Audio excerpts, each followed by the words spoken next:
pasti menginginkan persalinan yang lancar dan normal. Namun, dalam beberapa kasus, proses persalinan normal dibantu oleh tindakan induksi. Salah satunya dengan pemberian oksitosin sintetis ke dalam tubuh. Cara ini dilakukan sebagai upaya medis untuk mempermudah lahirnya bayi dari rahim secara normal. Baiklah, mari kita sambut Dr. Objin dari Siloam Hospital Semanggi, Bapak Ardiansyah, untuk memberikan presentasi dengan tema peran oksitosin dalam induksi persalinan. Kami persilakan Bapak. Sedikit banyak lah ya, berdiskusi tentang apa peran oksitosin, apa itu oksitosin, apa itu induksi persalinan. Jadi tadi dalam kata sambutan dari Dirjen Kia sebelumnya, bahwa angka kematian ibu di Indonesia kurang lebih 359 per 100.000 kelahiran. Bahkan dengan semangat kita berkumpul hari ini di bulan April, itu identik dengan Hari Kartini, ibu kita Kartini juga ternyata meninggal karena proses persalinan. Jadi ini sebenarnya ya itu mungkin tahun berapa dulu ya? 1904 ya. Jadi sebenarnya wanita ini, atau nggak usah wanita inilah, kami dokter kandungan itu belajarnya itu gampang, cuman ini doang yang belajarnya. Berbeda sama dokter penyakit dalam, dia belajar semua. Dokter anak satu tubuh itulah juga dipelajari. Dokter bedah umum, kalau kita nih cuma segini doang. Ini rahim, besarnya cuma kayak telur bebek, kurang lebih 7 cm. Yang putih di kiri kanannya ini adalah ovarium atau indung telur. Jadi kalau ibu-ibu hamil, bayi itu nanti di dalam sini, di dalam rongga rahim. Cuman rahim ini nanti membesar sampai kurang lebih 3 jari di atas pusar. Kemudian dia mengecil lagi pada saat habis melahirkan, membesar lagi pada saat hamil, mengecil lagi pada saat melahirkan. Ibarat karet, itu karet kalau ditarik berulang-ulang, lama-lama getas, hancur, apa tidak bisa, kurang apa ya, kurang elastis gitu. Rahim pun demikian. Nah, apa kaitannya? Di rahim ini pembuluh darah ini ada di sekeliling dinding rahim ini. Pada saat rahim gagal berkontraksi, darah akan keluar seperti keran air ya. Setengah jam aja meninggal ibunya. Saya nggak tahu, barangkali sejarahnya almarhum Ibu Kartini itu gimana. Mungkin itu kali ya. Pada saat proses persalinan, karena itu ya. Oh, karena eklamsi. Eklamsi itu peningkatan tekanan darah ya, dok ya. Kata dokter opsinya ya. Itu sudah senior jauh itu. Sudah nggak ketemu itu. Mungkin gurunya yang bikin textbook kita itu 1904 ya. Tetapi intinya kematian ibu yang sering juga terjadi adalah perdarahan sehabis melahirkan. Kenapa? Karena rahim gagal berkontraksi. Jadi perdarahan itu keluar seperti keran. Disitulah kadang-kadang ada fungsi oksitosin nanti yang kita pelajarin juga. Dan di situ juga ada perannya tadi berbicara tentang KB, itu program pemerintah. Itu dari tahun 70-an ya dok ya, KB program tahun 70-an ya. Makanya kan mungkin teman-teman pasti udah tahu, pilkada, kalau dia jadi dia lupa. Kalau pil KB, kalau dia lupa dia jadi. Nah, gitu kan. Itu prinsipnya sebenarnya. Jadi apa namanya? Kenapa maksudnya KB ini penting? Bahkan sampai ada yang namanya KB steril, tubektomi. Tubektomi itu saluran telur ini dipotong nih, sehingga kalau sperma masuk dari sini tidak akan ketemu sama sel telur yang keluar dari ovarium yang warna putih ini. Karena ini saluran telur nih, fallopian tube, tuba fallopi ini dipotong. Tapi ya karena karunia Allah ini juga kadang-kadang bisa gagal walaupun di bawah 1% ya angka kegagalannya. Jadi tujuannya wanita ini dibikin KB steril supaya dia nggak hamil lagi. Karena kalau dia hamil lagi, kemungkinan perdarahan sehabis melahirkan itu tinggi, sehingga kemungkinan kematian dia juga akan lebih tinggi. Cuman katanya ada yang bilang lebih baik tuh yang disteril jangan istrinya, tapi suaminya, yaitu vasektomi namanya. Jadi tidak akan ada sperma yang bisa membuai sel telur. Karena kalau si pria yang di steril atau tubektomi, gak cuma istrinya saja yang bisa bertahan hidup, tapi istri tetangga dan istri-istri selingkuh. lebih aman. Jadi dia tidak akan bisa menghamili, karena kalau dia menghamili kemungkinan melahirkan, kemungkinan kuret dan itu lebih tinggi. Jadi itu ada prinsip lain ya. Nah ini adalah gambar ibu hamil ya. Rahim yang tadi bisa kita lihat, rahim yang mengecil pada saat dia membesar, dia sudah ini pusat di sini sampai kurang lebih hampirlah di bawah diafragma, di bawah paru-paru sini membesar. Mulut rahim tuh yang mana? Yang ini Bu. Ibu kalau di pap smear tuh di sini diambil. Dan ini juga yang nanti membuka, ini yang membuka sampai sebesar bayi. Bayangkan, kanal ini atau yang kita kenal dengan istilah vagina, ini nanti yang melebar sampai adik ini lahir. Di depannya ini saluran kencing, di belakangnya saluran anus, ya kan? Makanya bayi lahir ini, ya ini 3 lubang yang ada dalam organ genital wanita ya. Makanya perempuan tuh sangat rentan infeksi keputihan, infeksi saluran kencing karena ya dekat anus ini, ya kan? Jadi daerah ini daerah yang sensitif. Beda sama laki-laki, saluran kencingnya jauh, ada penisnya di sini. Jadi dia akan jarang kena infeksi saluran kencing. Ini sekedar ini tambahan aja. Pada saat bayi ini lahir, terjadi kontraksi dari rahim bagian atas supaya dia terdorong ke bawah. Tetapi sebelum dia terdorong ke bawah, tentunya mulut rahim ini itu harus lembek, lunak. Maksudnya apa? Siap membuka pada saat bayi ini mendorong ke bawah. Coba bayangkan kalau ada kontraksi dari sini, terus ini tidak mau membuka, bayi terdorong, otomatis bayi itu semakin tertekan kan badannya di dalam. Dan yang bisa terjadi, segmen bawah rahim di daerah sini bisa robek, menyebabkan kematian janin.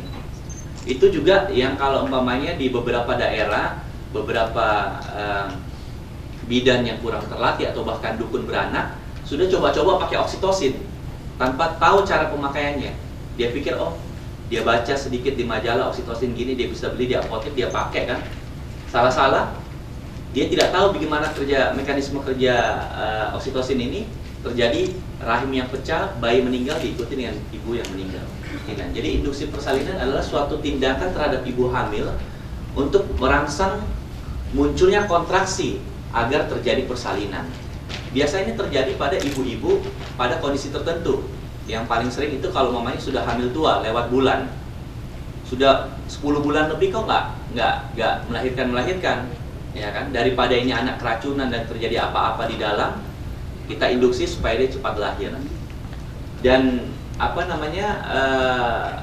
induksi persalinan ini juga dilakukan bila resiko melanjutkan kehamilan itu lebih besar jika kehamilan itu tidak diakhiri.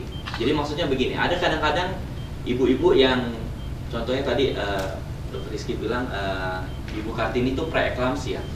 Preeklamsia itu suatu komplikasi dalam kehamilan di mana terjadi peningkatan tekanan darah pada ibu hamil itu yang membuat sebanyak masalah. Contohnya masalah pada ginjal, bisa kejang hingga kematian ibu dan janin.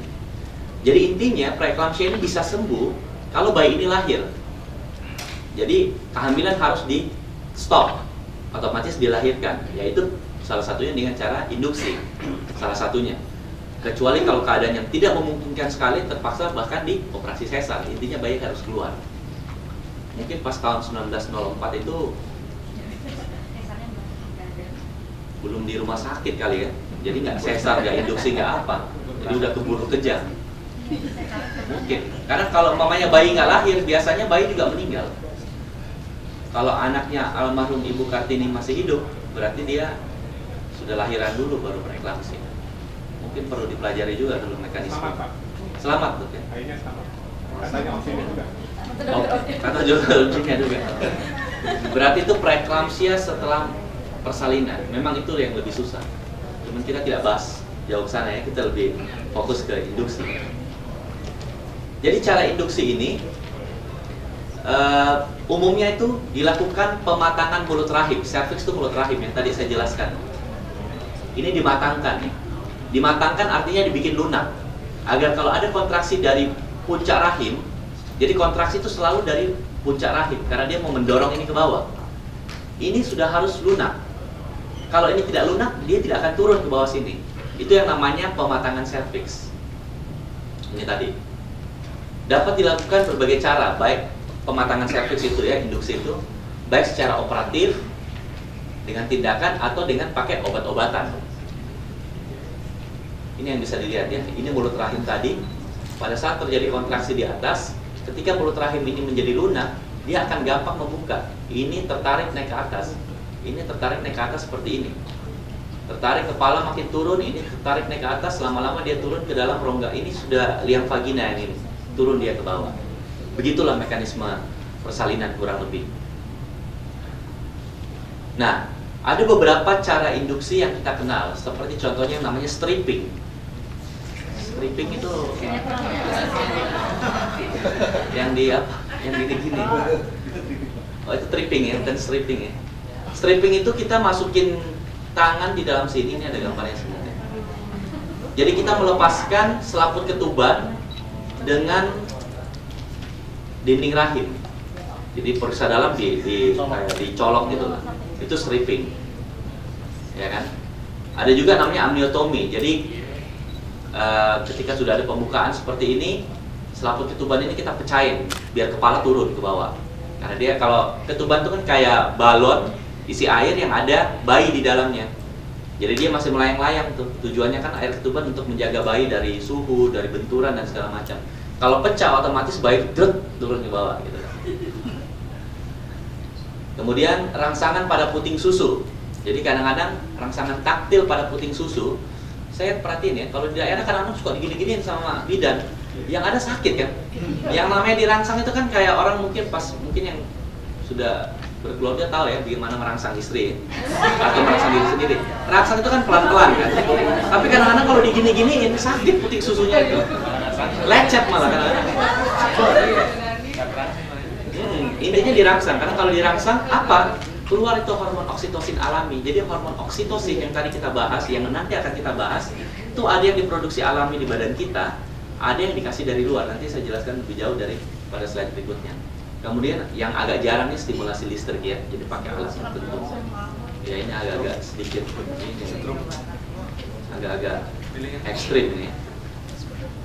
Kemudian pemberian bahan ke dalam rahim atau anus, itu biasa ada obat-obatan tertentu, dan hubungan seksual yang mungkin teman-teman jurnalis saya rasa mungkin pernah baca ya.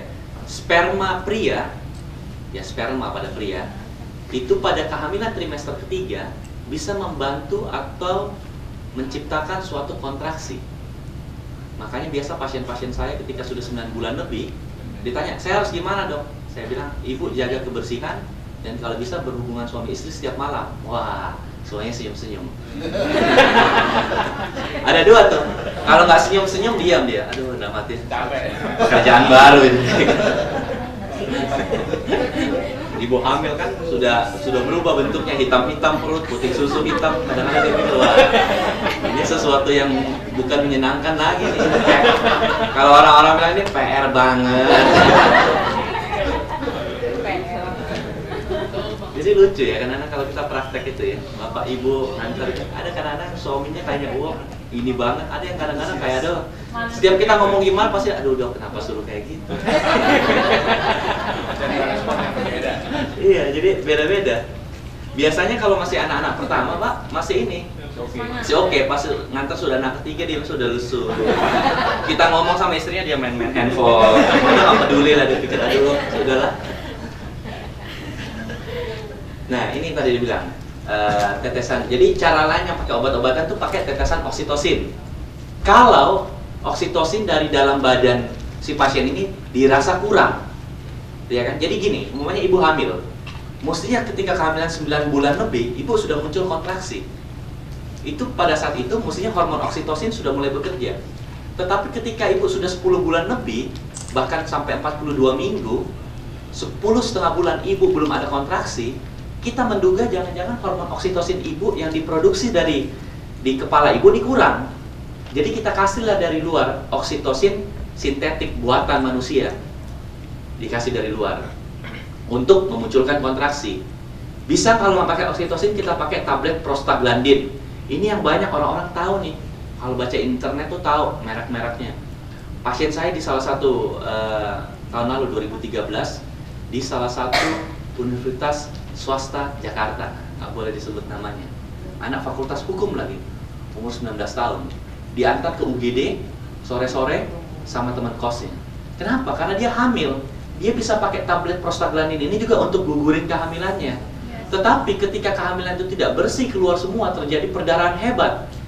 Dia 4 jam di dalam kamar mandi kosnya, siram-siram air gini nggak bersih-bersih, sampai didobrak ke kamar mandi kos sama teman-temannya, dibawa ke UGD. Sudah pucet, saya nggak tahu orangnya putih atau memang pucet, memang putih juga sih.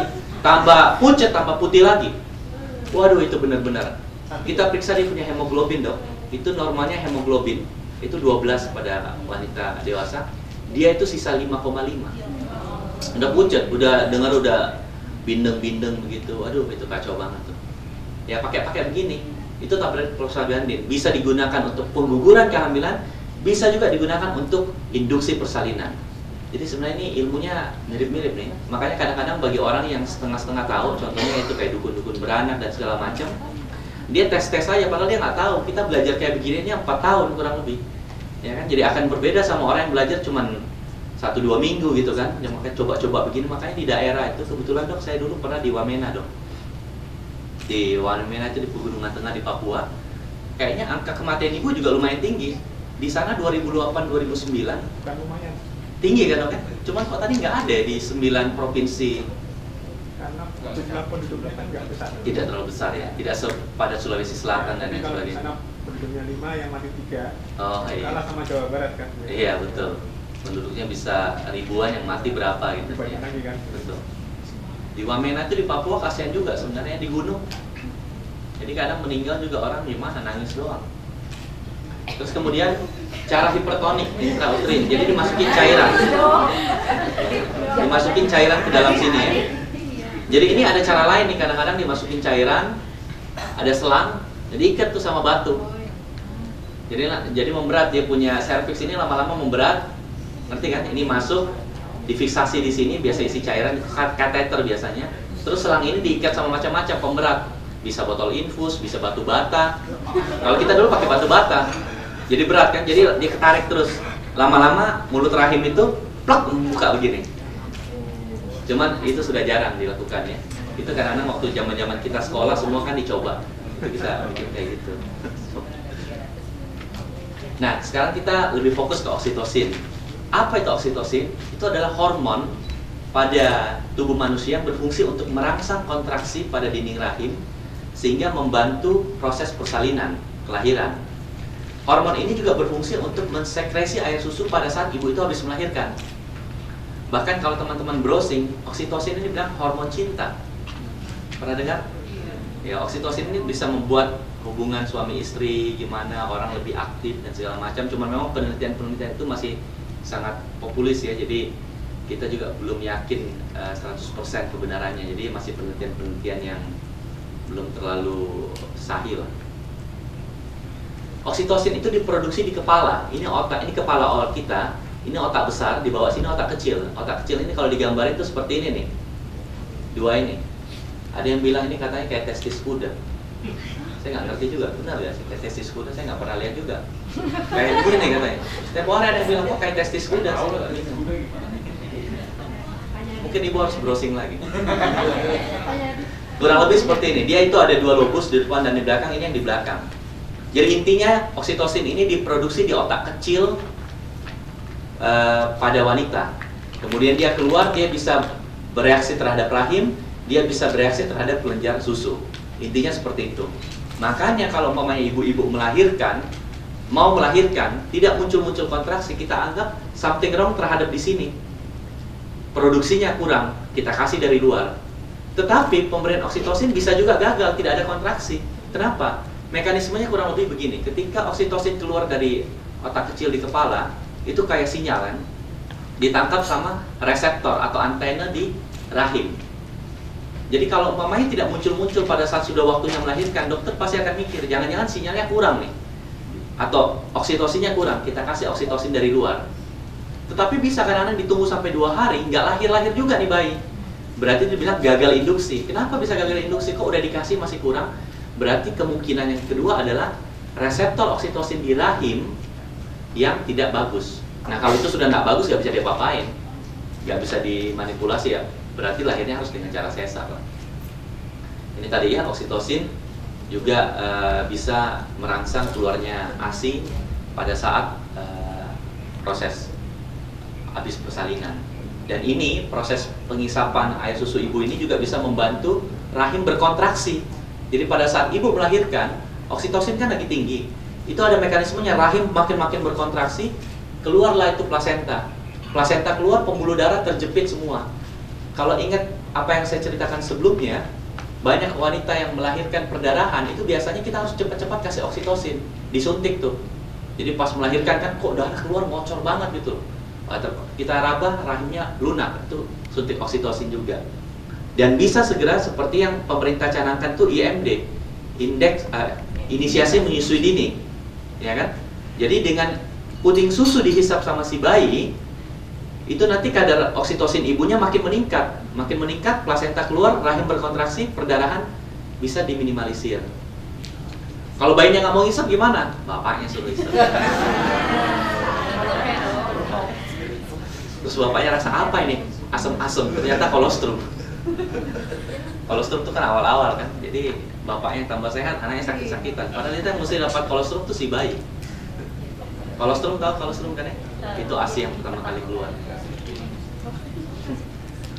Jadi ini sedikit cerita lah ya. Jadi oksitosin ini pertama kali digunakan oleh inilah Sir Henry Dale di Inggris sama Sir Blair Bell. Jadi sampai sekarang digunakan sebagai stimulasi atau rangsangan rahim.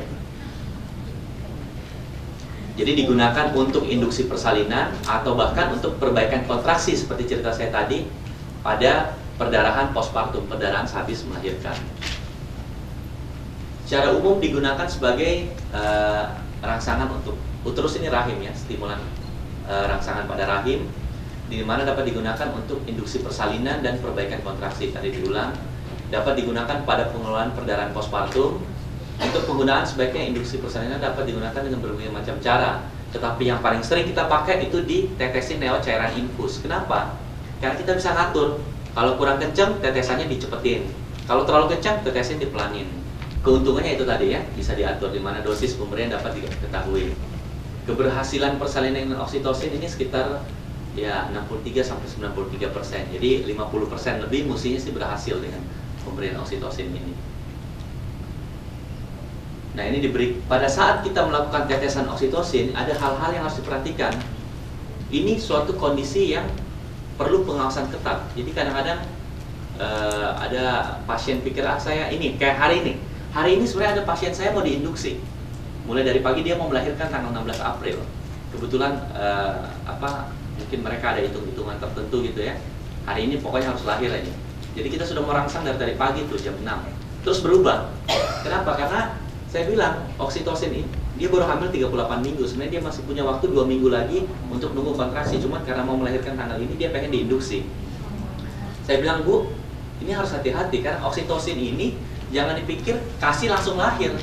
Itu punya angka kegagalan, bahkan bisa nyerempet-nyerempet maut sebenarnya. Kenapa? Umpamanya, kenapa tidak boleh ditinggal? Karena kita harus mencegah jangan sampai terjadi ruptur uteri, robekan pada rahim. Uteri itu uterus ya. Kalau dia terlalu kencang kontraksinya, maka itu biasanya pada saat induksi itu pengawasan sangat ketat yang dilakukan sama dokter maupun bidannya.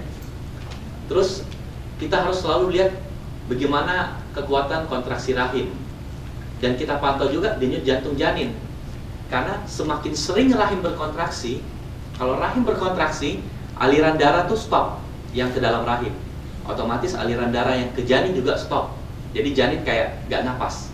Kemudian pas dia relaksasi, aliran darah ada, oksigen terpasok, janin bernapas lagi. Kurang lebih begitulah barangkali. Kalau terlalu sering begitu, lama-lama kan kayak kita lah. Masuk di air, keluar, masuk di air, keluar, masuk di air. Lama-lama kan kita gagal kompensasi kan. Ya kan, makanya perenang itu kuat. Kenapa? Karena dia latihan terus. Paru-parunya sudah berkompensasi. Coba kita berenang 100 meter. Kalau nggak biasa pasti nggak ngapan. Kenapa? Karena kita gagal berkompensasi dengan oksigen yang kurang begitu. Janin pun begitu. Jadi kalau janin gagal kompensasi karena rahim berkontraksi terlalu kencang, terlalu sering, dia gawat janin. Itu di stop induksi, langsung sesar. Nah itu juga yang dijelaskan, akhirnya pasiennya mengerti. Jadi dia memutuskan untuk menunggu aja. Nah banyak orang yang kadang-kadang nggak ngerti, saya mau diinduksi aja deh, udah capek, udah berat, atau mau lahiran tanggal ini biar sama-sama adiknya dan segala macam, biar ulang tahun murah, macam-macam lah. Ada yang kayak gitu tuh. Pokoknya kalau itu mau sama, kayak kemarin 18 Oktober tahun lalu tuh ada sama kakaknya 18 Oktober, adanya 18 Oktober, yang ketiga ini 18 Oktober. Wah saya pikir benar-benar ini antara mau seru-seruan atau terlalu pelit. Nah ini pada saat kita induksi itu biasanya lewat infus ya. Nah kadang di rumah sakit kita tempelkan alat ini namanya CTG, kardiotokografi. Jadi pada saat induksi, kardiotokografi adalah alat untuk mendeteksi kekuatan rahim dan sekaligus memantau denyut jantung janin. Jadi yang benar tuh sebenarnya kayak gini. Di tempat kami juga kita lakukan seperti ini. Kita induksi ini nempel terus di perut ibunya. Jadi kita lihat, terutama pada kasus-kasus tertentu ya yang sudah mulai nggak bagus denyut jantung janin, ini harus nempel nih. Jadi kita lihat pada saat ada kontraksi bagaimana pola denyut jantung janin, bagaimana kekuatan kontraksi sehingga dapat meminimalisir gawat janin atau bahkan angka kematian janin atau bayi. Ini tadi sedikit ya. Jadi sebenarnya ini persalinan itu ada 3 tahap, ada 4 tahap sebenarnya pantauannya ya. Tapi dibagi secara garis besar itu ada stage 1 sama stage 2. Stage 1 itu di mana kala pembukaan mulut rahim dari 0 cm sampai lengkap. Pada stadium 2 kala kelahiran. Nah, induksi itu berlaku di sini. Dari mulut rahim bisa dilihat ya, masih mencucu moncong seperti ini sampai dia datar, tertarik ini ke atas. Kemudian dia membuka, bayi lahir. Setelah bayi lahir, plasenta lahir. Jadi tujuannya oksitosin itu di sini. Membuat lunak mulut rahim, kemudian memicu kontraksi dari puncak rahim sehingga bayi keluar. Sebenarnya persalinan itu sangat sederhana. Prinsipnya 3P. Power, passenger, passage. Power itu adalah kontraksi rahim dan kekuatan ibu mengedar. Passenger ya isinya nih si bayi. Passage jalan lahir. Jadi kalau salah satu nggak cocok tidak lahir bayi ini. Contohnya, power ada, ukuran bayi nggak gede-gede aman, tetapi passage atau jalan lahirnya nggak ada. Mulut rahim belum terbuka atau bahkan panggul ibunya kekecilan, nggak akan keluar ke bayi. Nah, begitu juga kalau pemainnya bayi terlalu besar, panggul ibunya normal, anak pertama normal, kalau lahir 3 kilo, ternyata adanya 4,3 kilo taksirannya. Oh, susah juga, belum tentu juga bisa lahir nih. Nah, yang satu-satunya yang bisa kita akalin kadang-kadang kalau power yang kurang, kita tetesin oksitosin tadi, pemberian induksi. Nah, indikasinya indikasi maternal, hipertensi dalam kehamilan seperti tadi Pak Dokter bilang, ini mesti ibu diginiin nih, cepat-cepat dilahirin karena beliau preeklamsia, hipertensi dalam kehamilan ya, kurang lebih di situ ya. Kencing manis dalam kehamilan, ada sakit jantung itu harus cepat lahirnya, dia nggak boleh terlalu lambat. Indikasi janin itu kalau sudah lewat bulan atau pertumbuhan janinnya terhambat, itu cepat-cepat harus dikeluarin karena kalau nggak dikeluarin semakin terhambat meninggal janin itu dalam rahim. Atau ada kelainan kongenital, umpamanya bayi monster, kita lihat bayi 6 bulan kok begini, wah ternyata terjadi cacat yang luar biasa kan. Kalau disesar kasihan ibunya, kemungkinan bayi ini lahir meninggal. Jadi kita induksi aja cepat keluar, karena biasanya pun kalau dia lahir tidak lama, beberapa hari kemudian dia akan meninggal karena terjadi cacat yang luar biasa. Atau ketuban pecah dini, itu kadang-kadang juga sudah cepat-cepat harus dilahirkan. Karena kalau ketuban pecah, resiko kuman di vagina ibunya yang masuk ke dalam rahim dapat menginfeksi si janin. Yang tidak boleh dilakukan kalau terjadi ada kasus placenta previa, itu plasentanya di bawah, nutupin si cervix itu, jadi otomatis nggak bisa keluar kan. Ada cacat, contohnya bekas operasi sesar atau operasi miom, jadi rahim itu pernah diiris sebelumnya. Pada rahim diiris itu tidak boleh kita induksi, takutnya apa? Dapat merobek bekas irisan yang terdahulu. Itu yang paling umum lah. Grande multipara itu orang yang sudah punya anak 5 atau lebih. Kenapa? Itu tadi, ditakutkan terjadi perdarahan pasca persalinan. Nah, kemarin ada pasien saya, ibu-ibu 67 tahun, anaknya tahu berapa? 13 dia bilang. Saya kaget, 13. Iya, normal semua. Wah, saya bilang, Bu, kalau sekarang ibu datang anak kelima, kita aja udah merinding. untuk nolong persalinan. Kenapa? Karena kemungkinan perdarahannya tinggi. Tetapi kalau dulu-dulu ya mungkin dokternya juga biasa-biasa aja, ibunya biasa-biasa aja. Kalau kita sekarang anak keempat aja kadang udah deg-degan, berdarah nggak ya, berdarah nggak ya. Itulah bedanya ya. Semakin maju pengetahuan, kita semakin waspada. Semakin tidak tahu, semakin nekat. Jadi dulu kita belajar juga dia bilang gitu. Kita belajar sedikit, dia bilang percuma loh, lu belajar sedikit, mendingan lu nggak usah belajar. Kenapa? Kalau banyak baca, lu lupa. Sedikit baca, lu sedikit lupa. Kalau lu nggak baca, lu nggak ada lupa apa enak. Saya mikir-mikir ya benar juga ya. Banyak baca, banyak lupa. Banyak tahu kita jadi makin takut. Terus efek samping yang kadang-kadang orang lihat bisa terjadi hiperstimulasi. Jadi kontraksi rahim yang terlalu kenceng. Itu yang bahaya banget tuh. Nggak berhenti-berhenti kontraksi itu yang paling bahaya. Kemudian atonia uteri itu gagal kontraksi rahim itu sehabis melahirkan. Gawat janin yang tadi saya sudah bilang, prolaps tali pusatnya turun. Solusio plasenta, bayi belum lahir tapi plasenta terlepas di dalam. Itu bahaya, bisa kematian ibu dan janin dalam waktu dekat.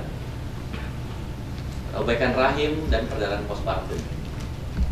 Nah, kesimpulannya, induksi persalinan merupakan proses persalinan yang diawali dengan tindakan atau cara tertentu untuk memulai merangsang munculnya kontraksi rahim pada ibu hamil yang belum impartu. Impartu itu belum muncul kontraksi. Jadi kita rangsang dari luar. Dapat dilakukan dengan berbagai macam cara, baik tindakan operatif maupun yang pakai obat-obatan seperti oksitosin tadi.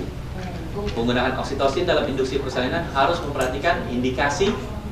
Itu tadi makanya pasien tadi yang mau operasi itu kita tekankan jangan dulu karena belum ada indikasi, serta kontraindikasi beserta efek samping yang mungkin terjadi. Mungkin sekian presentasi dari saya. Nanti kalau ada pertanyaan silakan. Terima kasih.